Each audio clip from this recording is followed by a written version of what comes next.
مسلسل الخطاب على الباب أول ما نتحدثوا عليه نتحدثوا على موسيقى الجينيريك متاعو. الموسيقى ألفها وقدمها الفنان الراحل الكبير حمادي بن عثمان اللي يعتبر رائد الموسيقى التصويرية في تونس. كل ما نسمعوها يرجع بينا الحنين للزمن الجميل.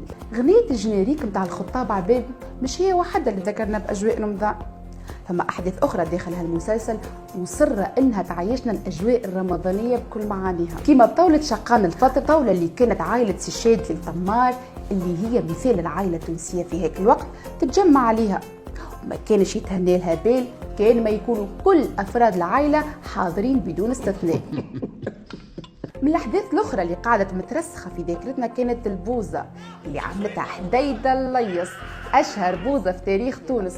وأكثر من هذا الكل كانت قهوة السوق، أحسن مثال سهرية رمضان وين يتجمعوا الأولاد بعد شقان الفطر، وين يتلموا الرجال الكبار بعد صلاة التراويح. صارت معروفة تو قهوة الخطاب على الباب، وتحولت لوجهة سياحية للتوانسة اللي يزوروا العاصمة.